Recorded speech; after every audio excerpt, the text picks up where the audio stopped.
Claudine Hemingway is a descendant of famed writer Ernest Hemingway. We bumped into each other at a party and decided to team up and dive deep into French history, but with a twist, by bringing a spotlight to those lesser known creatives in France. This is History with a Hemingway. Welcome back, guys. We are back with part 2 of Saving the Louvre with Claudine. And I hope you tuned in last week and heard all the interesting facts about all the times we almost lost the Louvre. And now we're going to continue that theme today with Claudine. So I'll let Claudine take it from here. Yeah, so last week we left off with just as the very first trucks were coming to empty the Louvre for the huge exodus that they did for World War II. If you remember from last week, as Hitler and the Germans were increasing their speed across Europe, they were worried that he was going to keep coming. And so they worried. It was very good that they worried about that because, as we know, it's now easy to look back and say, yes, he did. So we just left off last week with they were getting ready. They took the first trucks left, and we'll pick up from there. When they emptied all of these, every one of the rooms, all of the statues and everything, there's some things in the Louvre that are very, very fragile. At first, many of the pieces were too fragile to move, so they decided to leave them in the Louvre. Pastel paintings by Boucher and Degas found their way to the vaults of the Banque de France. Winged Victory, Venus, Diane de Versailles, and the Michelangelo slave stayed in the Louvre. They moved them under arches and piled them high with sandbags. The pastel paintings are so fragile that you rarely even see them on display even today. Which bums me out because I love the pastel paintings, but we rarely get to see them. The Louvre has cycles through like 6 or 7 at a time in this one little room that right now is closed off, but it is kind of too bad. But it's obviously, I think that if they moved, maybe the pastel would just turn to dust and fall off. They're so old. They're so old. At the start of September, the Germans moved into Poland, and then the workers were told to move faster. This time, the Wedding Feast of Cana needed to be removed. As you remember from last week in World War I, they just built a wall covering it, made it just kind of disappear. It was taken out of its frame and off of its backing. The huge canvas was rolled onto a large oak log longer than 20 feet. The log itself was 20 feet long. Whoa. I mean, I can't even imagine how heavy that is. It's just crazy. Yeah. When Napoleon had stole the Wedding Feast of Cana, he actually cut it in half when he took it from Venice. And then to move it up to Paris, they cut it in half. That's a whole nother story. We'll have to do another time about Napoleon and all of the art. But when they wanted it back, when Venice wanted it back, the French government said, nope, it's too big. Too big. Sorry. Yeah, but now it's been moved. Now it's been moved at least once. David Sacre de Napoleon, the coronation of Napoleon, was rolled up more, but rolled up once more, but the huge painting wouldn't fit in any of the trucks. So they actually had to go across the street to the Comédie Française and get large scenery trucks to move all of these paintings. The next issue was Géricault's Raft of the Medusa painting that I love. Theodore Géricault used something called bitumen. It's a tarry substance that when it's added to paint, it deepens the dark color, but it never fully dries. Weird. So even today, if we could touch it, it would not be fully dry. Oh my gosh. Yeah. René Huguet, who we talked about last week, the curator of paintings, was worried that the painting would be ruined if it was rolled. So the painting was left on its stretcher and carried out of the Louvre and placed on the truck along with a few of the other large pieces. I have a picture of it coming out of the Louvre on my website, this really amazing black and white picture, so definitely check that out. It slowly made its way through the streets in front of it, they had somebody with a large pole that would reach up to move the wires so the painting and the truck could easily pass through. That's so smart. Yeah. And think again, this is 1939. So, like now there's in places, there's so many wires, but now we also have it to a place where we maybe have less wires and they're all going through one big clump or something like that. So it's a little bit different. But once the caravan reached the town of Versailles, they forgot the trolley lines that go through the city that are fixed and in place. As the painting slid through the town on the truck. All they heard was this loud crack and saw sparks, and the truck was actually pushed sideways. Whoa. So, and the electricity to the entire city was cut, causing everybody to panic because they didn't know what happened. They thought the Germans were there. Maybe the Germans were there and they bombed them. Wow. I know. Curator Magdalene Auer, she was a curator at the Louvre. She rushed to the chateau, banging on the door, until the pajama-clad curator found the door in the pitch dark. The raft of the Medusa and the other pieces were left at Versailles for a few days before they checked the rest of the route. That's insane. All the times we almost lost so much. I know. And Rene Hugi actually said about that painting that he said that if it could, the raft survived the sea, but it was almost taken down by electricity. It's just, it's every time I go, and it was right in front of the city hall. So when you go to Versailles and you get out of the metro station, you take a right to go to the chateau. Yeah. It's in the city hall is right there, that gorgeous building. It happened right there. I didn't know that's what happened. Wow. Yeah. On September 1st, 1939, World War II began, and the rest of the art that was deemed too fragile in the Louvre needed to now be protected. The most precious and the most beautiful, the Winged Victory of Samothrace that stands at the top of the Daru staircase. She's 9 feet high and weighs 3.5 tons and was going to be the biggest challenge of any piece in the Louvre. I believe it. Yeah, I look at her all the time and I can't imagine even thinking about, and especially how they did this. The next day on September 2nd, she was tied up inside of an open crate with a system of pulleys, chains, and ropes, and was slowly pushed down the 53 steps, marble steps, that they covered with a few boards. What? And people actually were walking alongside of it, trying to make sure that it didn't slide down. Oh my gosh. That would never work today. 3.5 tons. That's insane. I could barely get my 50-pound suitcase down the stairs. How many people? It's crazy. But that same day, 95 trucks of 120 crates left, but Victory, Venus, and the slaves stayed. On September 3rd, 1939, England delivered an order to Hitler to stop and leave Poland within 2 hours.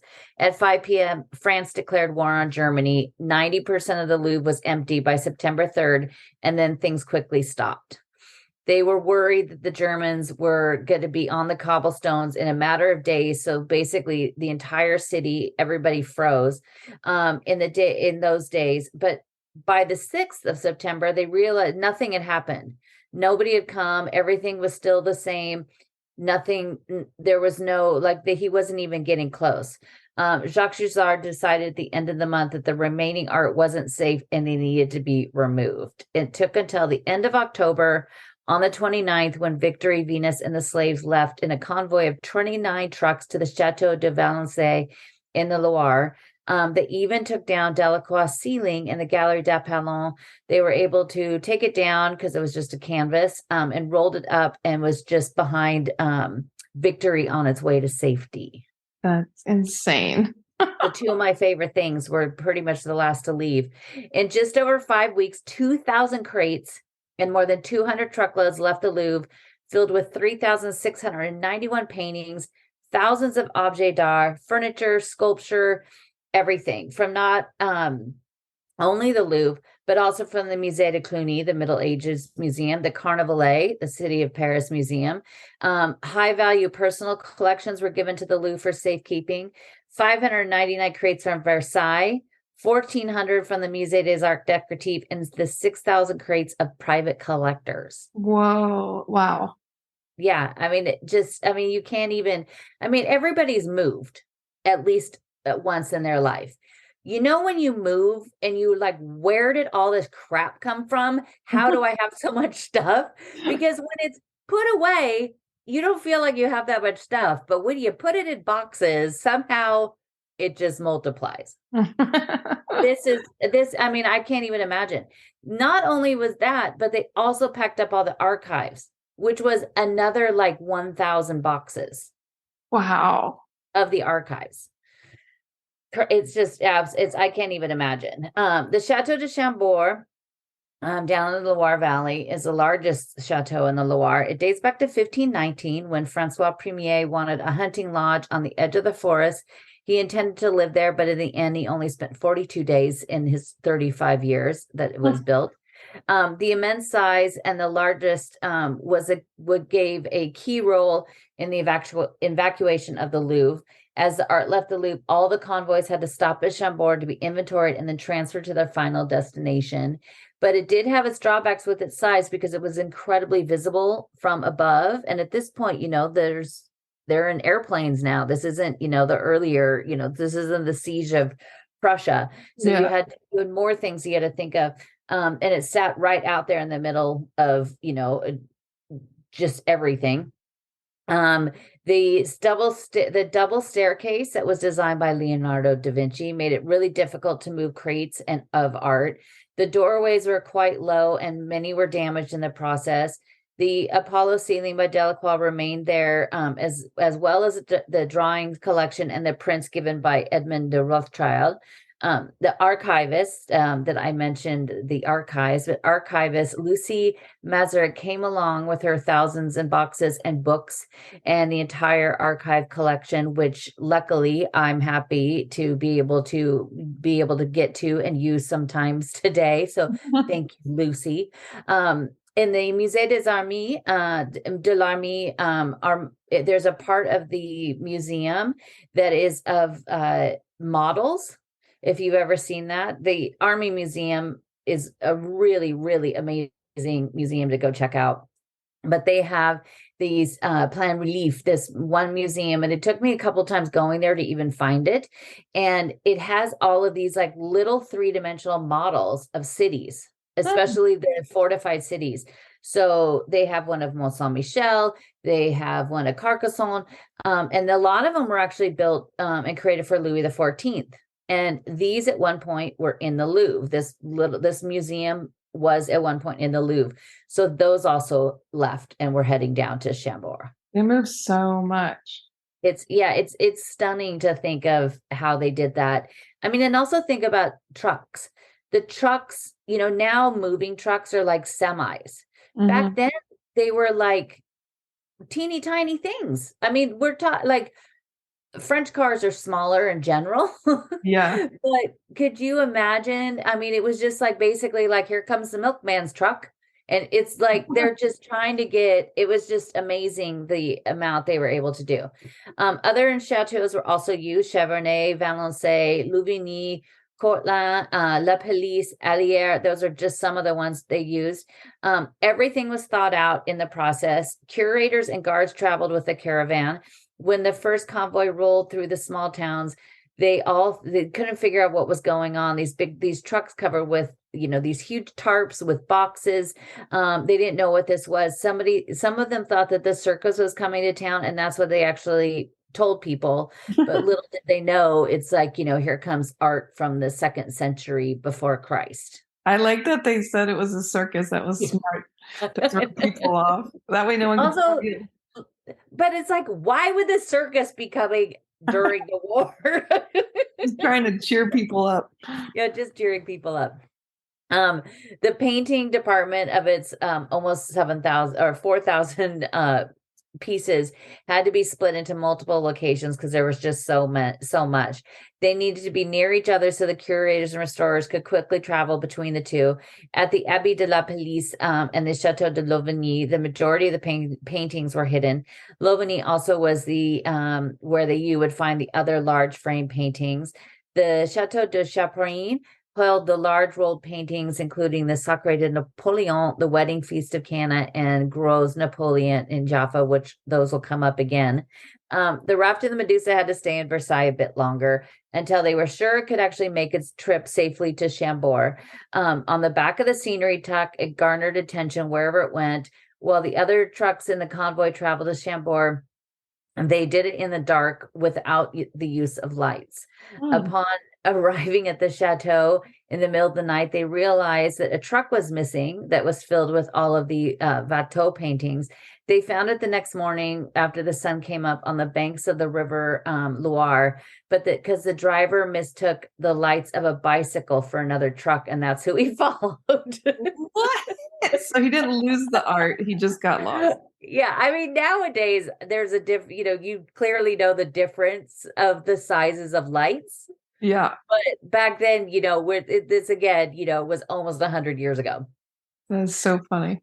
When the Mona Lisa was packed up, she was wrapped in special paper to absorb any humidity. And then they set her in a red silk lined, specially made box. When she left Paris, she left in a hermetically sealed truck along with the National Museum officer, Pierre Chaumer. When they arrived in Chambord and opened the door, he was passed out due to lack of air, but was thankfully revived. He almost died. Oh my God. Because there's no air. Yeah, she moved to the Chateau de Louvigny along with curator André Chasmin. Chasmin was the assistant curator at Versailles just before the war began. He was born on June 6, 1900 in Nimes, and he began his job at the Louvre just weeks before the war was even a whisper. So I don't good timing or bad timing. But Chanson met Lucie Mazaric, who was the archivist. They were married on July 26, 1924. And when the art moved, so did they. Along with their daughter, Frédérique. As an archivist, her collection and jobs were just as important as the art that hung on the walls. And what they held in their armoire that was the most important piece of the Louvre collection.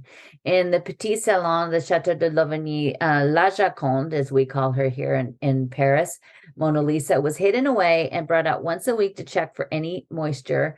Their daughter, Frédérique, she's still alive today. She's 95 years old. Wow. She was an actress as well as a writer. She said in this amazing documentary that is what basically first told me the story of any of this happening all the way back in 2007. She is in this documentary that I was actually just rewatching a little bit of it today because she talks about how she grew up with the Mona Lisa. She's 10 years old and here's the Mona Lisa just in her, it had its very own room. And her dad would open it up and she said that they'd, pull back the red silk and Mona Lisa would be smiling at her. That is so wild. Isn't that crazy?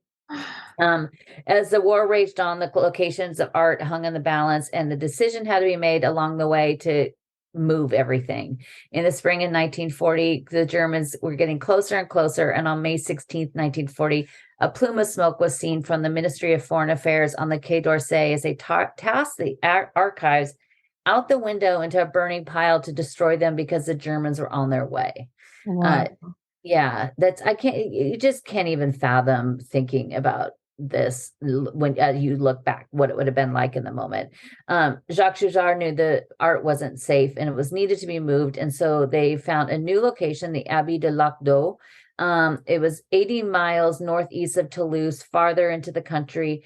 But the threat of being seen moving was far greater this time. There was also a lot fewer staff, a lot less trucks, and hardly any fuel, and the time to make the move. 4 paintings were excluded from the move: the Wedding Feast of Cana, the Sacre de Napoleon visiting Jaffa, and the Battle of Io. It was thought that these 3 paintings depicting Napoleon and the Wedding Feast being the one he took from Venice would be a high value to Hitler and the Germans. Because the one place Hitler really had to see when he came that one morning, which was thankfully the only time he ever came to Paris, was the tomb of Napoleon. That's all he cared about. That's what he really wanted to see. On May 29th, 1940, Chouchard and Germain Bazin, who was the assistant curator of paintings, built a timeline and a movement of art. A few of the art curators actually refused to be a part of it because they were told that, you're going to have to load all this up and drive, drive one of these trucks yourself and go to like really close to enemy lines. And they just refused, which, at the same time, you kind of can't blame them. Yeah, I can understand that. Yeah, it's completely, frightening. Luckily, their names have not been mentioned. They did not release those. Yeah, but once the movement began, when they loaded everything up, it took 3 days to go sometimes 200 miles because the streets and the roads were so crowded. The roads were in horrible condition, but they were able to do it. They didn't lose anything. There was no bombs. Everything made it. During the 5 years, much of the art had to be moved 3 times before it finally returned to Paris.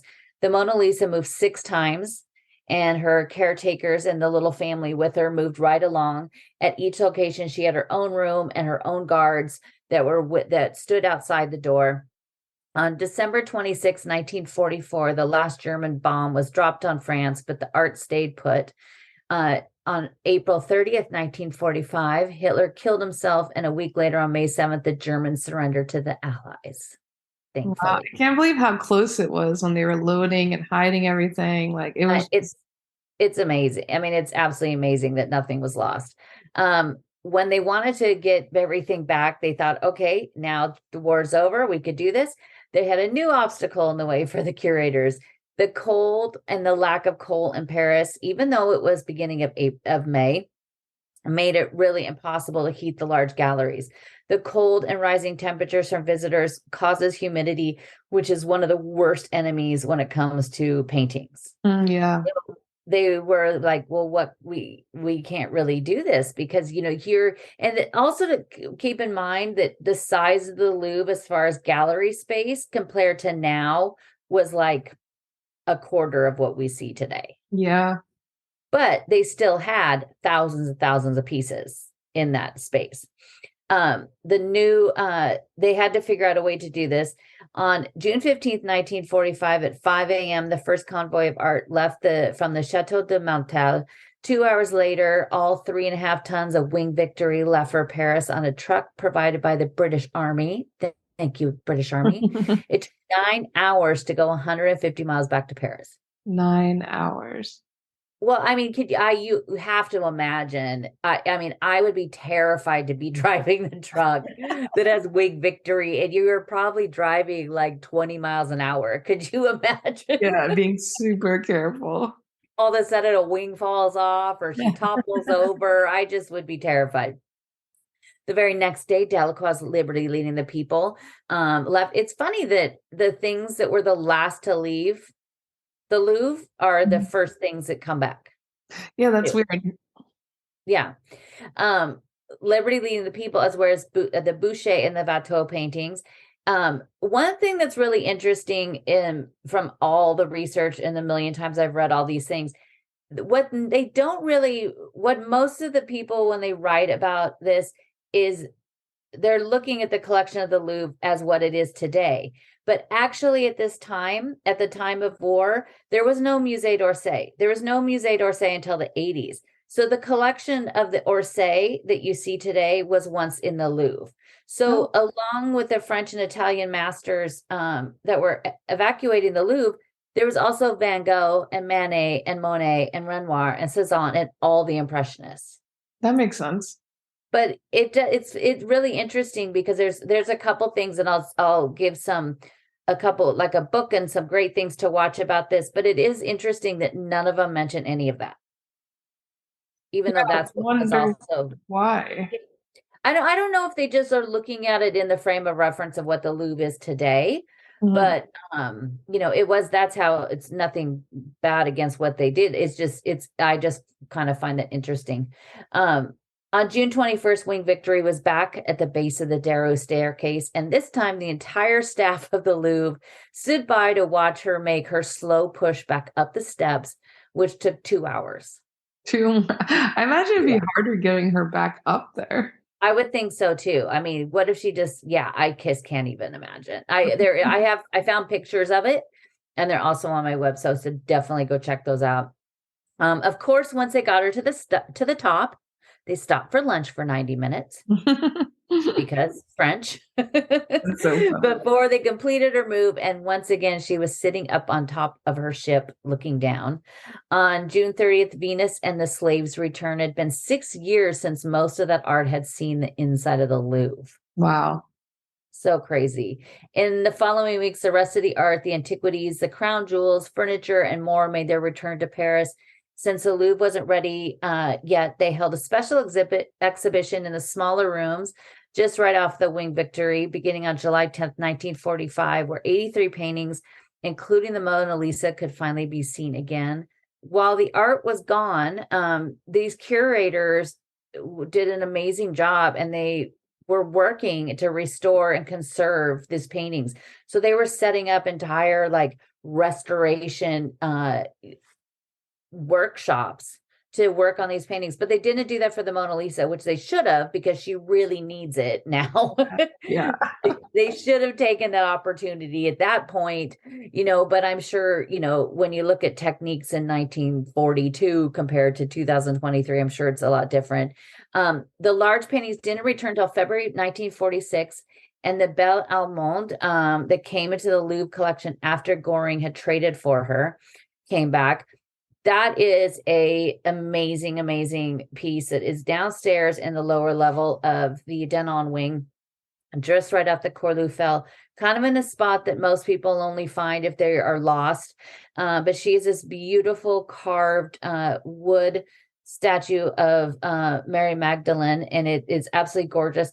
Horan Goering like coveted her more than anything, and he ended up trading for her with Jacques Joujar early on. And so he had her, but then he actually just then ended up keeping her. She when they ended up finding it after he was arrested, it ended up coming back to the Louvre.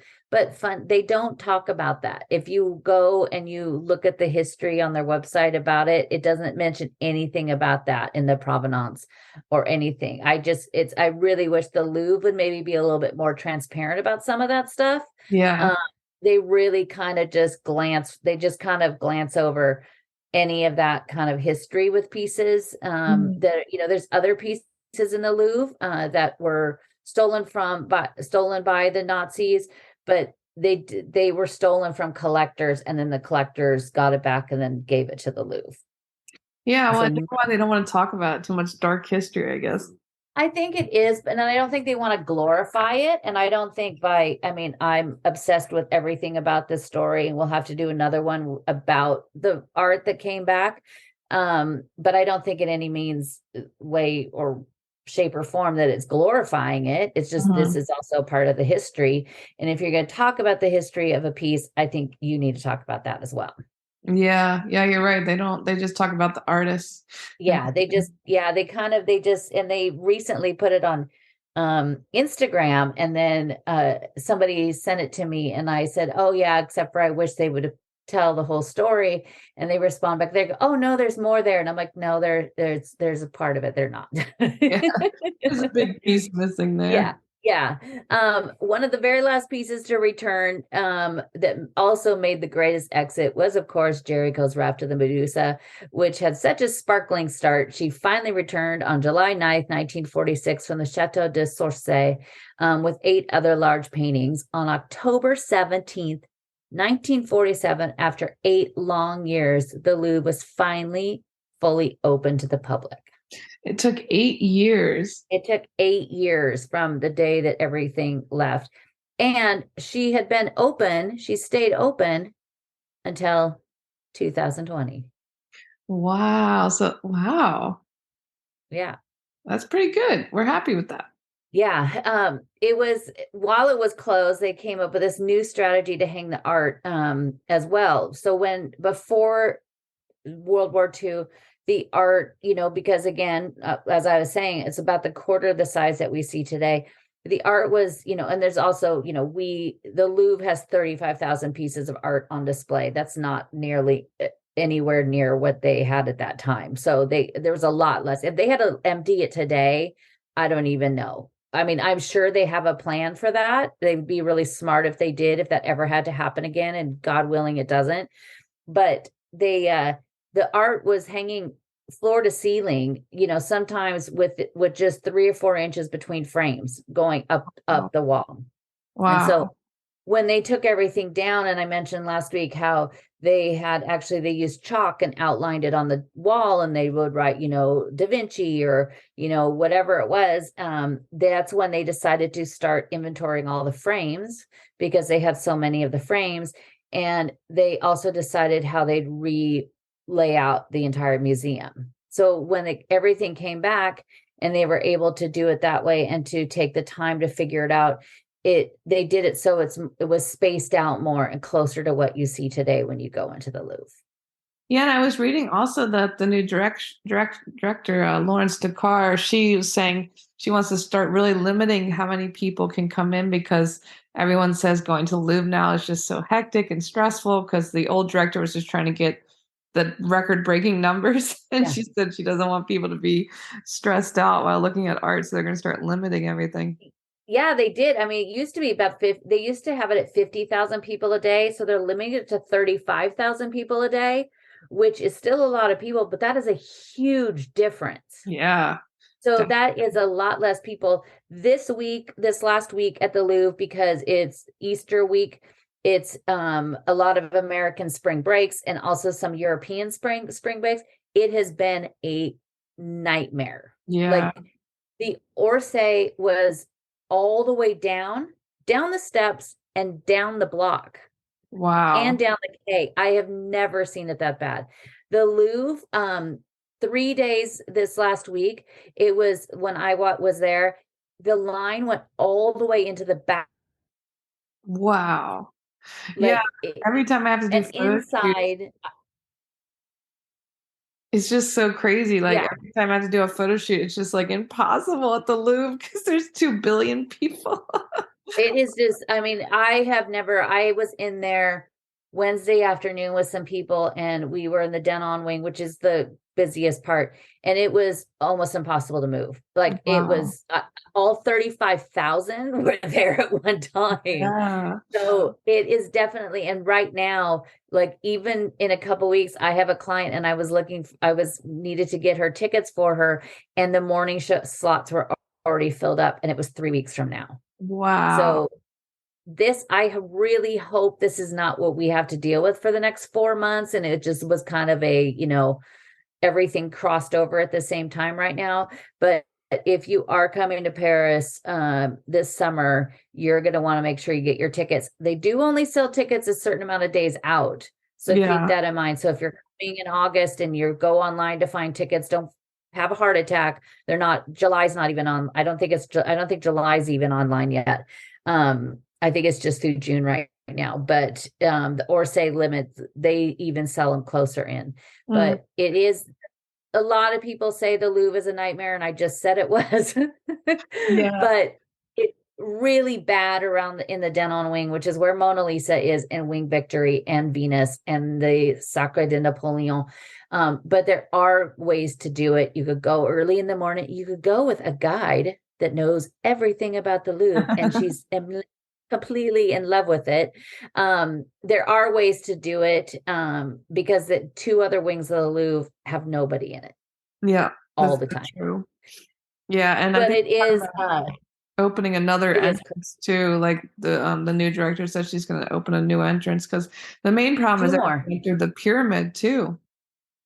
Yeah, they're going to open 2 more entrances. She wants to open one on the east end, the Saint-Germain-l'Auxerrois side, and then one on the Seine side, which I'm pretty excited about because I could just walk right over and slide right in. Yeah, I really hope she can get it all going. I'm pretty excited to have a female director at the Louvre, first time ever.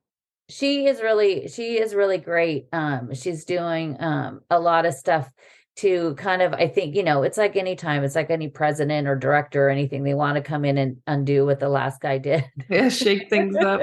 When she was the director of the Orsay, I worked with her a lot because I would take pictures for the Orsay, and she's just very nice. She's super down to earth, and she seems like very just like, let's do the best for the art, do the best for the people. Yeah.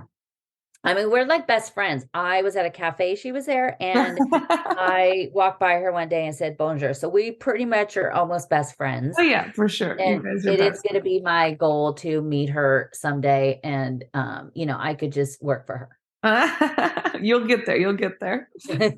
Well, guys, thanks so much for tuning in, and make sure you tune in next week and check out Claudine's website, claudinehemingway.com. Thanks for listening today, guys. If you're interested in learning more about Claudine, her tours, history, and the beautiful photographs that she posts all over Instagram, tune into her website, claudinehemingway.com.